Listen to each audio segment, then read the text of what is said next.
Sir നിങ്ങളുടെ 25,000 രൂപ തീർന്നു. ഓക്കെ ഓക്കെ, എന്റെ മോൻ വരുന്നുണ്ട്. എത്തിയോടാ?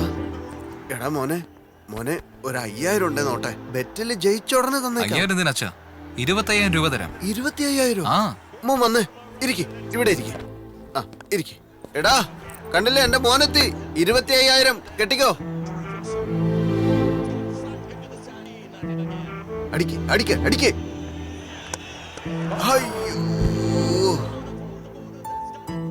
സാരല്ല ഈ പ്രാവശ്യം 6 അടിക്കും. 50,000 വെച്ചോ. എടാ നീ ഇങ്ങനെ എൻകറേജ് ചെയ്യണ ഈ ക്ലബ്ബ് തന്നെ നമുക്ക് വാങ്ങിക്കാലോ. 50,000 എന്റെ മോനിപ്പോ നല്ല സമയമാ. 50,000 കെട്ടിക്കോ. 6. അയ്യോ, നീ കഷ്ടപ്പെട്ടുണ്ടാക്കിയ കാശ് പോയല്ലോ. അത് സാരമില്ല അച്ഛാ. അച്ഛൻ ജയിക്കണം, അത് ഞാൻ കാണണം. അതുകൊണ്ടാ കളിക്കാൻ വിടുന്നത്. അടുത്തത് 2 lakhs വെക്കാം. എടാ നമുക്ക് സമയം ശരിയല്ല, വന്നേ പോവാം. അതൊന്നും സാരമില്ല അച്ഛാ. ജസ്റ്റ് 2 lakhs വെക്കാം. 2 lakhs അല്ലേ? അത്രേ ഉള്ളൂ ചേട്ടാ. 2 lakhs. Okay sir.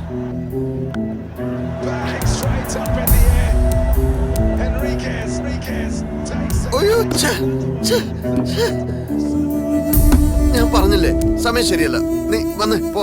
അച്ഛൻ ഇരിക്കേ. അച്ഛാ ജാക്ക് പോട്ട് അടിക്കാൻ പോകുന്നു. ഒരു ബെറ്റിൽ 5 ലക്ഷം അടിക്കാൻ പോകുന്നു. ഒരു കുഴപ്പമില്ല, ഞാനുണ്ടല്ലോ. ചേട്ടാ ചെക്ക് ഓക്കെ ആണോ? Check okay sir. ഒന്നും വേണ്ട. എടാ നിനക്കെന്താ വട്ടുണ്ടോ? എടാ ഇത് പോയാലും വീണ്ടും ചേർത്ത് വെക്കാലോ അച്ഛാ. സാരമില്ല. മേടിക്കാൻ നീ ചേർത്ത് വെച്ച പണമായത്. ചെക്കിലൊക്കെ എന്തിനാണ് ഇപ്പൊ ഒപ്പിടുന്നേ? ഓ അതെയോ?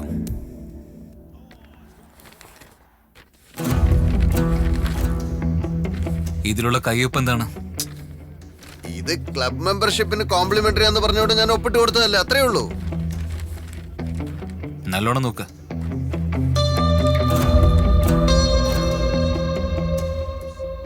ചീനു മോഹൻ റാവുവിന്റെ അടുത്ത് 50 ലക്ഷം രൂപ കടം വാങ്ങിച്ചിരിക്കുന്നു. അതിന് ഞാൻ ഗ്യാരണ്ടറായിട്ട് ഒപ്പിട്ടിരിക്കുന്നു. എടാ ഇതിലെന്തോ ചതിയുണ്ട്. നീ വന്നേ, ഞങ്ങൾ പോവാ.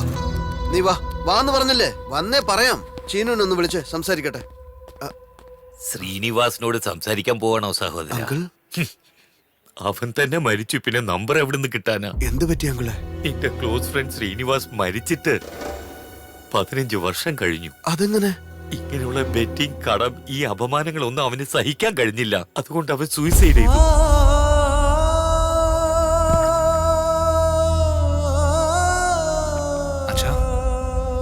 അച്ഛാ ഇതിപ്പോ എന്തിനാ പറഞ്ഞത്? പറയാൻ പാടില്ലേ മോനെ? ശരി പറയുന്നില്ല, വിട്. നീ പ്രേമിച്ച പെണ്ണ് കാഞ്ചന എന്റെ ശ്രീനിവാസിന്റെ മോളാണെന്ന് ഇദ്ദേഹത്തിനോട് ഞാൻ പറയാൻ പാടില്ലേ മോനെ? ശരി പറയില്ല.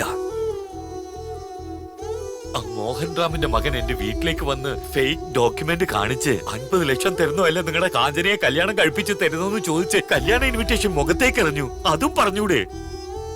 പറയില്ല. ഇതെല്ലാം അറിഞ്ഞാൽ നിന്റെ അച്ഛൻ എന്തെങ്കിലും സംഭവിക്കാന്നല്ല നിന്റെ പേടി.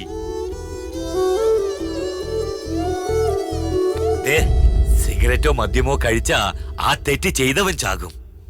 എന്നാ ബെറ്റിങ് അത് ഇതിന് പോയാ അവന്റെ ചുറ്റുമുള്ളവരെല്ലാം നശിച്ചു പോകും. ഒരു ബെറ്റ് കാരണം എനിക്ക് എന്റെ മകനെ നഷ്ടമായി. നിന്റെ ജീവിതം കീറിയ പഴംതുണി പോലെയായി. നിന്റെ മകനെ എല്ലാവരും അപമാനിച്ചു. പക്ഷെ ഇതൊന്നും നിനക്കറിയില്ലല്ലോ. ഇതൊന്നും പറയാൻ പാടില്ലേ മോനെ? ഇനി എന്തുണ്ടടാ നിന്റെ അച്ഛനോട് എനിക്ക് പറയാൻ?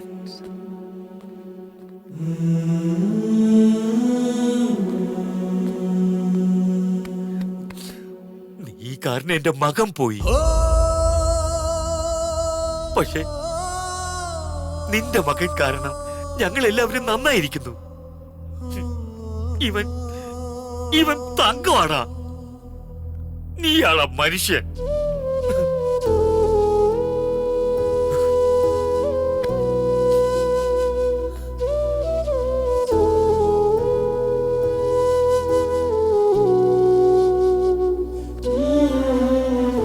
അച്ഛനെനിക്ക് ഒരുപാട് ഇഷ്ടമാണ് അച്ഛാ.